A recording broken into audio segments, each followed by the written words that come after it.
Okay, so I said no videos this week, but I didn't say anything about not having a live, right? It's not cheating. I'm still on break. We are going to do the first box of the Blair Witch Hunt a Killer box. I'm so freaking excited, you guys. Like I said in previous lives about this, I really loved the Blair Witch movie when it came out. Like, it was so cool and like creepy and like I don't know. I really liked it. It really stuck with me. So let's dive in and see what the spooky ooky boxes are about, because now that we've done a full story with the other ones, I'm really excited to see how this goes. I don't know. It'll be interesting, okay? So okay, doesn't look like we have any coded letters. Good. That's typically what gets me in trouble, is like coded letters. This is a thick little packet, though. Like, you guys see? They're not usually that thick. At least the Cadence Theater weren't.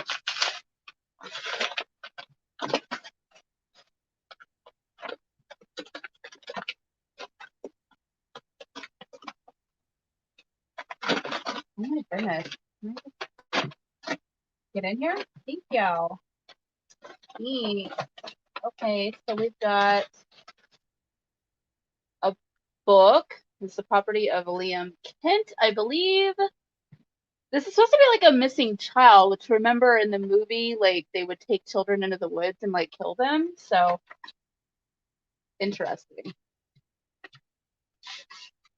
Got a whole bunch of papers to read here.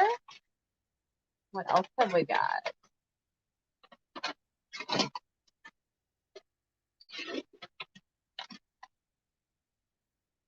Okay, so we've got a tooth bracelet. That's a little creepy. And then we have a pin for Untold Tales magazine. Is there a button on the side? Oh, okay, it's got a flashlight on it. Is it a working pen? I think it is. That's cool. Wait, is it? It's a working pen. It's not writing very well. But I had to take a little like rubber cover thingy off the nub. Well, now I'm sad. I thought I had a working pen. I'm so excited. Come on, pen. All right, whatever. All right, so let's read the mission statement, I suppose. Figure out what we're supposed to be figuring out. Hello, it's been weeks since I felt any sliver of hope, and frankly, I was starting to lose my mind a little before I found you. 4 months ago, my 15-year-old son Liam went missing. I'm not going to tell you that I've got a sixth sense or a gut feeling or a mother's intuition. I don't buy into all of that. But I do believe he's out there and that he needs me. He needs us. Liam was always a sensitive kid, but he was devastated when his father passed away 4 years ago. He's been in a vulnerable place ever since. The sheriff told me that this sounds like a typical teenage runaway. But that can't be the case. I know Liam. He cares too much about me and his younger brother Tristan to put us through this. He loves our dog Tank. He loves our home. It took the Burkittsville Sheriff's Office less than a month to write Liam off as a lost cause. And it took the rest of the town even less time to blame his disappearance on our ridiculous local superstition. Ridiculous. Let me explain what I mean by that. This area is small and isolated, and the only thing that's ever made us worthy of any note is a long history of deaths and disappearances that stretches back to the 18th century town of Blair. So much genuine evil in the world, and people choose to believe in boogeymen. Since the people around here have decided they're interested in fables over facts, I have to rely on you to get to the truth. I'm sending you a few documents from the official investigation into Liam's disappearance, whatever help they may be, as well as a few things that may help you understand both Liam and this town a little better. I'm also sending everything I found laid out on Liam's desk the day he went missing, a magazine spread, his journal, and a pin that was placed inside of it. Additionally, I'll be passing on something that has made me fear the worst, despite myself. It's a bracelet that was given to Liam by his father. He never takes it off. We've got a vague idea of Liam's movements on the day he went missing, but his trail goes cold in the early afternoon. Even though a few people saw him wandering around town, none of them knew exactly where he was going. I need you to find out where my son was going on the day of his disappearance. Finding that place is our best shot at discovering evidence that nobody else has looked over yet. As soon as you figured it out, contact me at kentcase.com. It's a personal site I set up to keep tabs on Liam's case. The password is Burkittsville8. You should see a link in my tip line. Just type the name of the place where Liam was headed there. I'll be sure to respond as soon as possible. Rosemary Kent. Okay.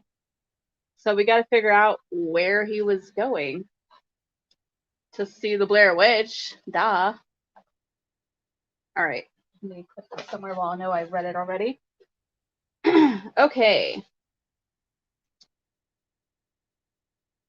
Okay, so this is the sheriff addressing the township over the missing teenager case. This is the official transcript. Sheriff Lanning, good afternoon, everybody. As you all know, a 15-year-old boy named Liam Kent was reported missing by his mother 3 days ago. At this time, we are unable to confirm his last known whereabouts, but we have no reason to assume a crime has been committed. This is Aubrey Bird with the Burkittsville Town Bugle. Sheriff Lanning, what did you say to the rumors? What do you say to the rumors that? Please, if there's time, I'll take questions at the end of my statement. Search parties to locate Liam Kent have been mobilized, and we have already recovered one of the boy's personal effects, which was found by a civilian on the northern sidewalk of Main Street. We're taking that as a very positive sign. If you have any information that would be of interest to our investigation, please come forward. I must urge you, however, not to use this opportunity to contribute to the spread of dangerous rumors and hearsay. I will now take questions. Ms. Bird? Some people are wondering if the case is being considered in relation to many of the previous disappearances that have historically been attributed to. You're correct in pointing out that Burkittsville as a community has endured its fair share of incidents like this. And so I say with this full knowledge of what many of you must be thinking, even if you have good sense not to say it out loud, it is of the utmost importance that we keep ourselves calm, collected, and above all else, logical. I will not entertain any suggestions involving outdated superstitions, especially not when the case in front of us appears to be perfectly cut and dry already. Do not contact my offices to provide details that might distract from the matter at hand. If we are able to keep our heads level, I'm confident that we'll be able to locate Liam Kent and return him home. Thank you. Sheriff, if I may, the former Sheriff Lanning, that is to say, your uncle, apologies. I'm not quite sure how to phrase this. The former Sheriff Lanning led several high-profile searches in the 90s. When the movie happened, how similar do you think that the search for Liam Kent will be to that investigation, considering that? Thank you. That's all I have time for. Please address my office with any further questions. Could she be back?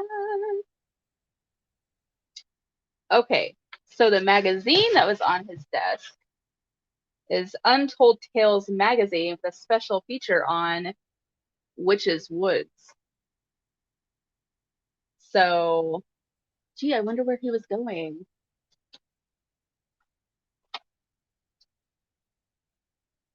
Okay. A dossier of mysterious deaths and disappearances in the Black Hills Forest by Ed Barrett. It was in the winter of 1785, back when the sleepy Maryland town of Burkittsville was still known as Blair, when a group of local children first told their story. They claimed an old woman who lived at the forest edge had beckoned them to follow her back to her cottage. Upon luring the children to her home, the woman pricked their fingers with a needle, collecting their blood in bowls made of stone. In the minds of the townsfolk of Blair, there was no clearer sign of witchcraft. Some stories claim that the townsfolk merely ran the old woman out of Blair to live out the rest of her lonely days in the nearby Black Hills Forest. Other stories claim that the citizens of Blair went much further than mere banishment. I know, right? Nearly a year after the execution during the winter... Hey, hush. Oh, there's some quotes that I skipped over. Sorry. The way my grandfather told me this story, the people of Blair pummeled her with rocks. Once their thirst for revenge was sated, Some of the men dragged her out into the forest and left her there tied to a tree. That was from a school teacher. Primary sources are few and far between, but some secondary literature indicates that the accused may have been hanged from one of the oldest trees in the Black Hills Forest, an old dead tree whose bark was white like ash. That was a local historian. Nearly a year after the execution, during a winter far more bitter and cold than the one previous, the residents of Blair woke up to find half the town's children had vanished in the night. Among their number were all those whose parents' accusations had led to the supposed witch's death. But did she die? Can a legend ever truly die? While the story of the Blair Witch stretches back over 200 years, her legacy continued far past the moment of her supposed death and persists to this very day. The next high-profile sighting of the Blair Witch would occur in 1825, when witnesses claimed to have seen the pale hand of an old woman reach out of the water of a local creek to drag a helpless girl under the surface. The girl was presumed to have drowned, but her body was never recovered. Yet another child was reported missing in 1886. This victim was miraculously recovered from the Black Hills Forest by the second search party sent after her. However, the men who made up the child's first search party were not as fortunate. They were found tied together and stabbed to death on a large rock at the creek's edge. The identity of their killer was never discovered. The witch seemed to lie dormant for over 60 years after the incident at the rock. However, tragedy would eventually strike the area once more when an eccentric hermit who made his home in the Black Hills Forest confessed to kidnapping of 8 children and the murder of 7, claiming that the voice of an old woman had urged him to commit these crimes. Was this man a cold-blooded killer, or could he have truly been compelled to kill by the Blair Witch herself?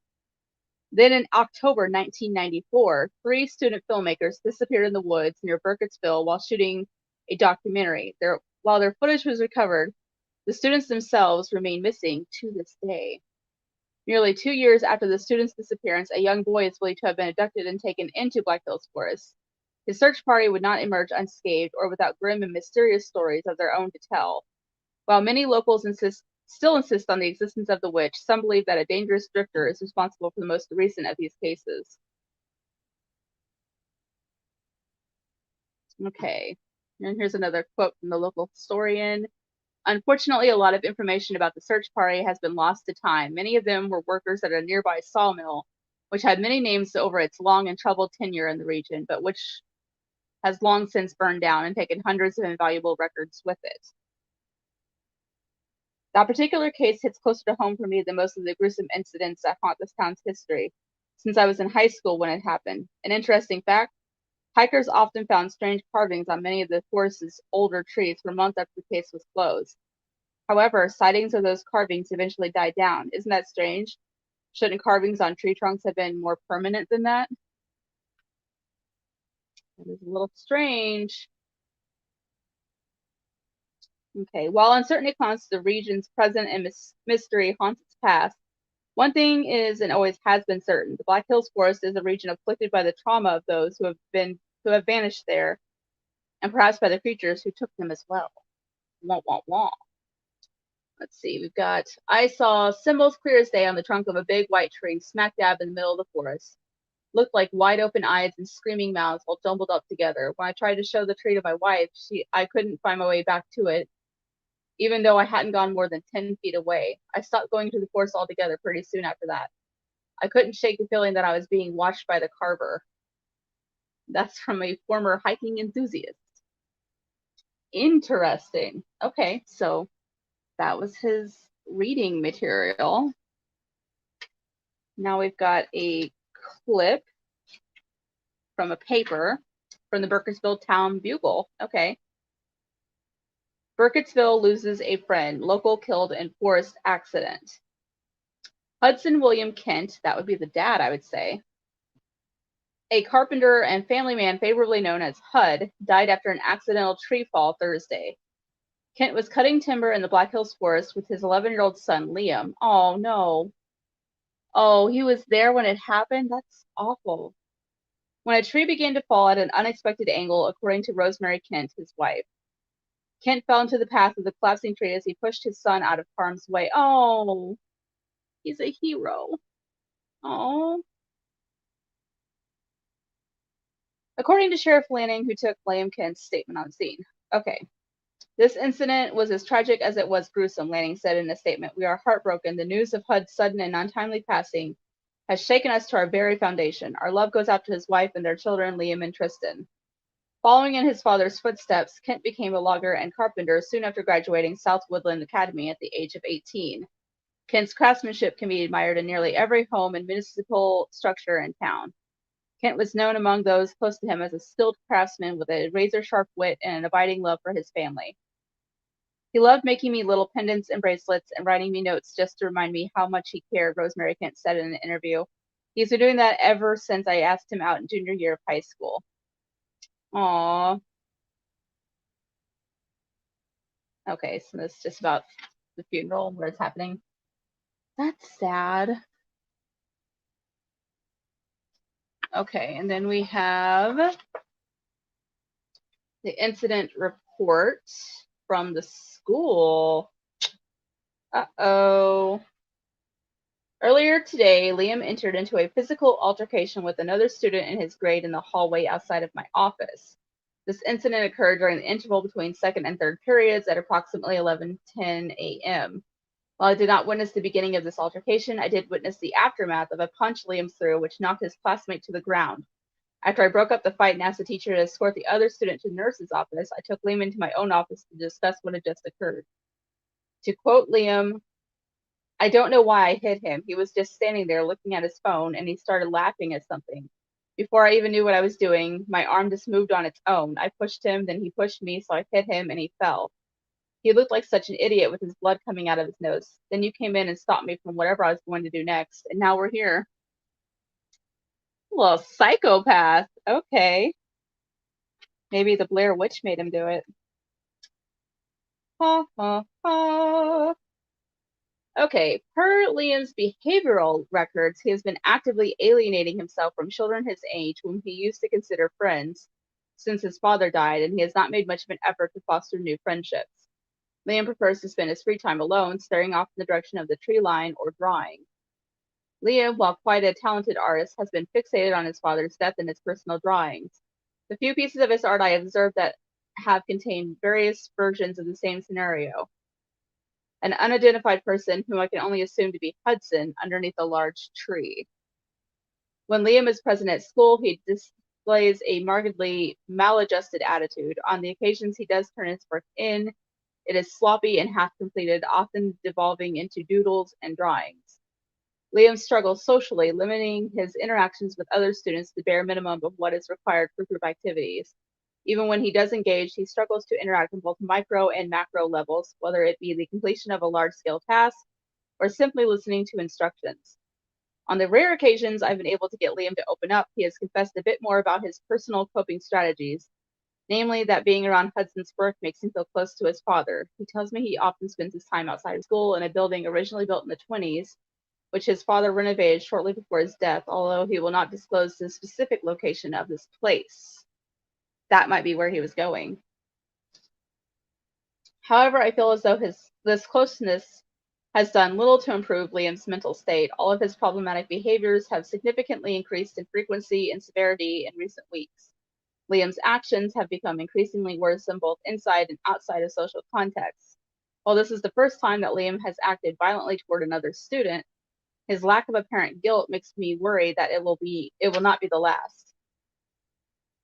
I will be increasing the frequency of my and Liam's one-on-one meetings from bi-monthly to weekly. I will also be in more frequent communication with Liam's mother regarding her son's progress. Additionally, I provided Liam with a journal and asked him to write out his feelings in a concrete way rather than revisiting the moment of his father's death. I suggested that I try to frame these entries as letters to Hudson himself, although Liam reacted to the statement with extreme negativity. I will be filing copies of this in all future reports with the principal's office in order to best monitor the situation. So, he is just straight up not having a good time, bro. I mean, who can blame him? Like, witnessing your father get squashed by a tree? That's awful. Okay, what is this? Interviews concerning the disappearance of Liam Kent. Interviewee, Rosemary Kent. Okay. 8 a.m. Kent household. I can't believe this is happening. I'm sorry. I know that I said I was ready, but how can anyone ever be ready to do something like this? We can try this again later if you'd like, Mrs. Kent. No, it's fine. I'm fine. Let's just get this over with. I went to work before Liam or Tristan woke up. Shelley called me real early, said she was sick, and asked if I could cover her morning shift. That's Shelley Frost. Thank you. Everyone at the Silver Moon is really good at that. I get the feeling they all call me before anyone else, ever since HUD. But I remember I woke up, left a note, and went to work. What was on the note? Just telling the boys that I went to work and when I'd be back to heat up some leftovers for dinner. I always put it on a sticky note right in the middle of the television. That way I know they'll see it. Tell me what happened next. I saw Liam in the afternoon. I don't remember exactly when. It was during the lunch rush, which is usually between 12:30 and 2. I asked him where Tristan was, and he said at home. Hank, our line cook, told me if I was being paranoid, that Tristan was getting old enough to be on his own. Hank's kind of old-fashioned to rub some dirt in it kind of guy. Either way, he made up 2 sandwiches, peanut butter and jelly for Tristan and tuna for Liam. Liam took them home for Tristan for lunch, or I guess I thought he did. When I got home a little after 9, he wasn't there. All Tristan had eaten all day was a bowl of cereal and an orange. I wonder how old this kid is. Like, he couldn't figure out how to make something. Just saying. Then again, boys, right? I looked everywhere for Liam, but I couldn't find him anywhere. I looked everywhere in the house, all over town, and then I had to call you. I couldn't think of what else to do. Do you happen to remember what Liam was wearing when you saw him at the Silver Moon? Let me think. He was in a black shirt for sure. Most of his clothes are black, and a large denim jacket and a beanie. I remember that he was carrying his backpack, which is a little strange because it wasn't a school day. I still can't really believe that any of this is happening. I feel numb all over. You'll find him, won't you, Wes? I'll do everything in my power to, Rosemary. Poor mom. Okay, so now they're interviewing Tristan.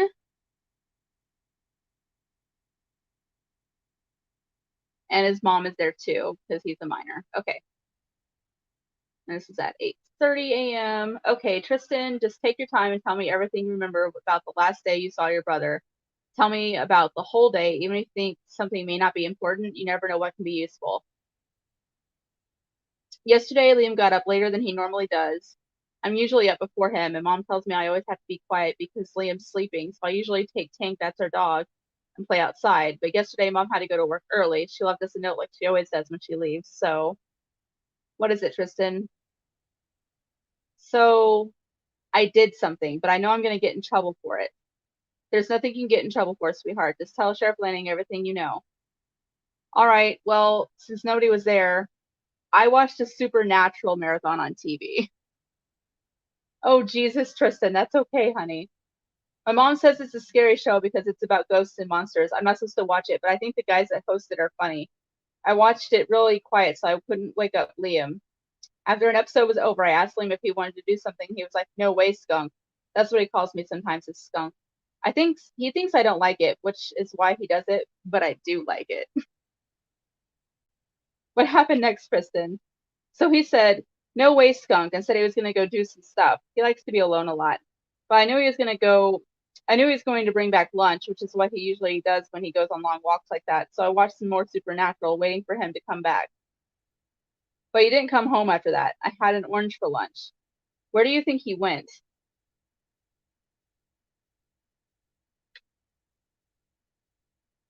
And now we are interviewing Father Calvin Hubert at 12:30 p.m. Go ahead, Father. Yes, I do remember seeing Liam on that day. I was out back behind the church tending to the cemetery, which I typically do every Saturday around 3:30. Sometimes some of the kids from the high school hang out back there. They always leave cigarette butts and beer bottles, which obviously I'm not happy about. But I'd rather them be hooligans in the cemetery than go out and drive somewhere and potentially hurt themselves or someone else. Go on. So I saw Liam while I was cleaning up all that trash. He left some of his own, the crust of a peanut butter sandwich, very wasteful. Regardless, Liam was out past the graveyard, standing just on the edge of the woods looking in. I don't know how long he was out there before I saw him, but he stood like that for a moment before seeming to lose interest. Then he moved along and walked away down Main Street. But the whole time he was looking over his shoulder. Not at me, mind you, but at the forest. He was being beckoned.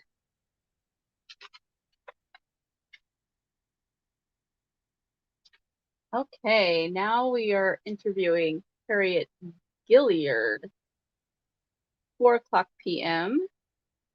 Tell me exactly what you saw, Ms. Gillard, in chronological order, please. Thank you for seeing me, Sheriff. Yes, I first saw Liam when I came into the Silver Moon. The Silver Moon is allowing you back in now? I'm not going to have to come back down there for another complaint, am I? That thing with the mustard was just a misunderstanding. What? Anyway, I saw Liam. He came inside, looked perturbed. Hank made him a couple of sandwiches after he talked to his mother, and then the kid left. Did Liam say anything to you when you saw him? We had a little conversation. He started, "Hello, Miss Gillard," and finished it off with, "Goodbye, Miss Gillard." What did you two talk about? Nothing really, and not for very long. I asked him how his day was going, and he said not well, but that hopefully it would be better after he finished some research. I asked what kind of teacher assigned him homework over a beautiful weekend like this one, and he just said goodbye and walked away. He seemed a little high-strung. He kept fiddling with his bracelet so much I worried he'd tear it clean off his wrist. All right, Harriet, is that all? No, actually, I saw him again a few hours later, just for a second. I was buying some stamps around 4, and I saw him walking on the other side of the street. He looked a bit grim, if you ask me, hunched over. I must have assumed that he was walking home, but I suppose that wasn't the case after all, was it? Then, when I finished up and I walked across the street to my car, I noticed something on the ground. It was the same bracelet I'd seen Liam wearing earlier. It must have fallen off when I saw him walking. Did you take the bracelet, or did you leave it there? I took it. I meant to give it back to his mother the next time I saw her. It's right here. Thank you for your cooperation, Miss Gillard. Hey, interesting. Now we are interviewing Clementine Lidwell. Oh, she's the librarian, it looks like. Okay, Mrs. Lidwell, just tell me everything you remember about seeing Liam on that Saturday. There's no such thing as an unimportant detail. Yes, sir. We were actually quite crowded that day, but I still remember seeing him because I made him finish his tuna sandwich before he came inside. Fish in a library? Can you imagine? And of course, because of the altercation he got into, Liam came into the library like he often does, very quiet, never needs help even in finding the most obscure reference material. It was right after story hour ended, so it must have been around 4:00. Liam read for a little while on his own, then another boy came in. I'm not quite sure of his name. One of the kids who only ever comes in to find the books for their summer reading, but always a month too late. No, I don't have any more copies of the Scarlet Letter. Every other kid in town already has a copy out or on hold. It's been a while since I've done a book report, Mrs. Lidwell. Of course. Anyway, Liam and this boy, they had an altercation and Liam left. Tell me about this altercation. I couldn't hear their words exactly, but I think that Liam instigated it. The other boy looked like he was asking Liam something benign. Liam smacked back at him, which caused the other boy to raise his voice. I think he called Liam a freak or something like that. Within seconds, their fight escalated to shouting, and Liam threw his book at the other boy. It was a compilation of topographical surveys of the area, which is quite bulky. Did you know that every major survey of this area has yielded vastly different results from one another? No two people can quite agree on the accurate map, although there are certainly those that experts consider to be closer to reality than others. It's quite a fascinating little mystery. Because the woods keep changing. Very interesting, Mrs. Lidwell, but not relevant to this investigation. Of course, right. After that, I reprimanded them both. We did what we usually do when children misbehave in the library. Had them leave for the rest of the day, cool their jets, and come back tomorrow. The other boy refused at first, probably out of stubbornness. You know how kids are. Liam, though, left peacefully. He was so angry seconds earlier, but he was suddenly so calm. I don't know where he went, but I think I remember him turning left and walking down the street that way. All right, you've been very helpful. Thank you for your time. Sheriff, I know it's a little uncouth, but I simply have to ask. Everyone in my book club will be furious with me if I don't. Have you been looking in the forest with everything that's happened in the past? Don't you think that something unnatural may have happened to the boy? To answer the first part of your question, we are mounting search parties of the immediate area as is typical for an investigation of this sort. I won't entertain the second part. With all due respect, almost everyone who lives around here has had something happen to them in the forest that there's no earthly explanation for. Once when I was walking around the very edge of the forest, I could swear that I saw a tall figure watching me. I got so scared that I tripped and fell down a hill, nearly broke my neck and killed me. Have a good day now, Mrs. Woodwell. Okay, so now we are interviewing the historian. Mr. Rapinoe, I know that you're a family friend of the Kents. Yes, I've known Liam and Tristan their whole lives, and their parents as well. I grew up with Rosemary and Hud. I was the best man at their wedding. Did you happen to see Liam at all that day? Yes, very briefly. He passed by the front door right before I ate lunch, meaning that it would be a bit before 1. He waved to me, but didn't stop to talk. I assumed he was headed toward the Silver Moon. And you didn't see him anywhere else around town? I'm scheduled at the History Museum through pretty much the entire weekend, since this is our peak attendance days. Although, of course, peak is relative. And he didn't enter your building on the day in question at all. He didn't. How can you be certain? Sheriff, it's the Burkittsville History Museum. It's not exactly the most popping place. Most of the time, I'm in there alone all day, surrounded by yellowing books and clothing that belong to someone's long-dead relatives. Although I haven't felt quite so alone in these past few weeks, even when nobody comes in all day, I sometimes feel like, I don't know, it's hard to explain. I feel like there's a presence somewhere lurking around the corner or underneath the floorboard. Sometimes I hear things like murmuring that I can't really make out. Did you hear any of these things on the day of Liam's disappearances? Well, no. Mr. Rapinoe, the first 72 hours are critical in a situation like this.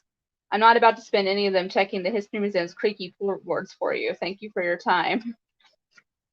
He's hearing voices. That's interesting. Okay.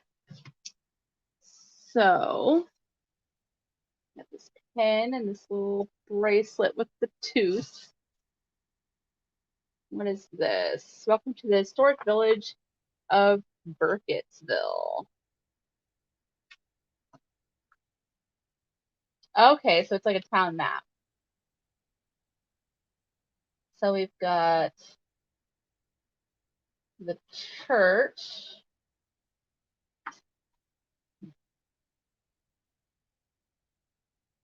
Where's the...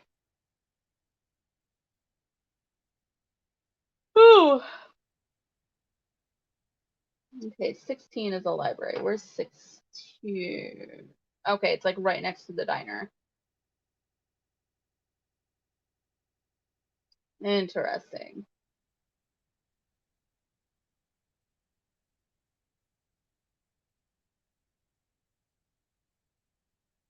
Okay. So I wonder if we have to figure out which one of these buildings could be the house that he like refurbished.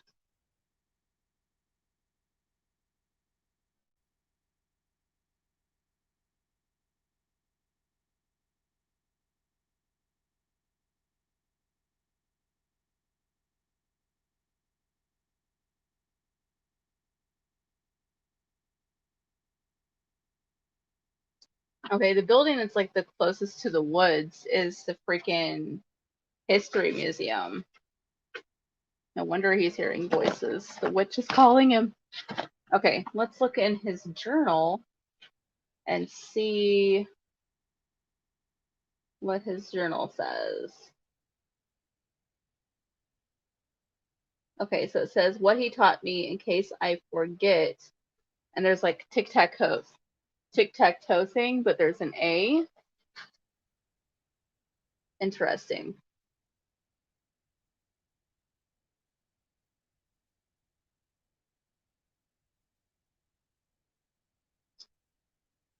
Okay, so we have yesterday, Ms. Tan gave me this notebook and said I should use it to write to Dad. And then she sat there with a stupid, calm look on her face while I screamed at her about how dumb of an idea that was. I wish I hadn't done that. It wasn't right, and it wouldn't have made him proud. Dad, you were always so, and then there's scribbles. I'm really lonely without you, and I know how hard Mom is trying, and I know she misses you too. Last night, Tristan couldn't remember that thing you used to say to us all the time, and he started crying. I pulled him out of it, though, helped him remember by making it a puzzle, just like how you would have. I think Tristan was too young to hold on to all the code stuff you taught us. But I remember. Would be good for passing notes in class if I had anyone to pass notes to. Great. So there is going to be coded letters because he taught them codes. Love that for me. Dad, you used to tell the coolest stories about the woods. Mom used to make fun of you for believing in all that stuff. I don't know if you actually believed it, though. I think you just knew how fun it was. Time passes more easily out here, not slow and boring and lonely like at home or in school.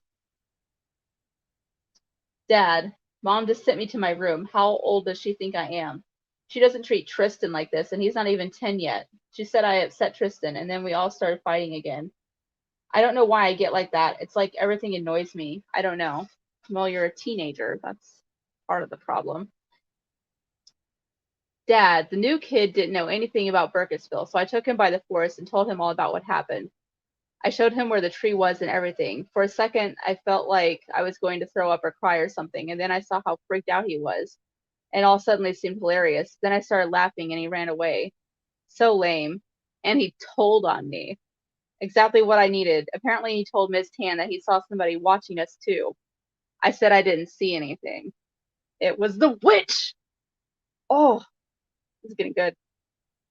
Dad, guess I shouldn't be surprised that nobody else is willing to walk in the forest with me. At least Tank keeps me company, and you, in a way. Because his dad's spirit lives in the forest with the witch? Dad, got to find out more about the forest. Mom can't know. She'll just do that deep, guilt-inducing sigh thing and send me to my room like she always does. There's a bunch of stuff in town that I can look into, but I think I know exactly where to start. Interesting. Dad, I can't believe how much stuff there is to go through down there, all crammed into those shelves you built when you renovated the place. Heading back tonight. So I wonder if it was the museum. Okay. Dad, everyone leaves me alone down here. I can do whatever I want, even if I don't want to do anything at all. Not a bad place to spend the weekend, especially if I stop 2 doors down to grab something to eat first. Or if I can get Hank to make me a sandwich. 2 doors down. Was that the diner? Was it? Is he hiding out in the freaking history museum?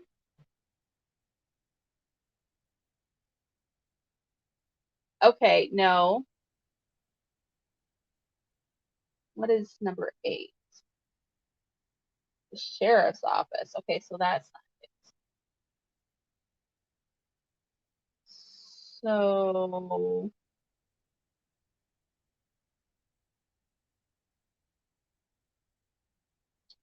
okay, but Andy's Cafe would be 2 doors down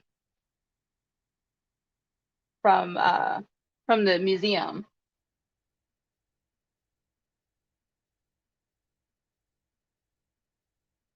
But why would he go there when he could just go to the Silver Moon Diner where his mom works and get free food? You know what I mean? Unless maybe they give him free food there out of pity because they're like, oh, your dad died. Maybe. Okay. I think he's hiding out in the history museum. I think those are the voices that the guy's hearing. It's the kid.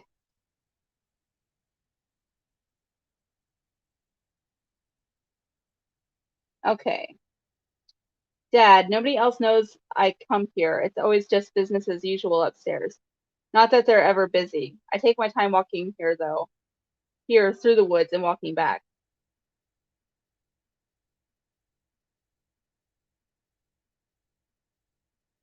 Okay. Dad, I finally figured out how to talk to him. He's an interesting person, if he's even a person at all. He knows things about you that he shouldn't have any way of knowing.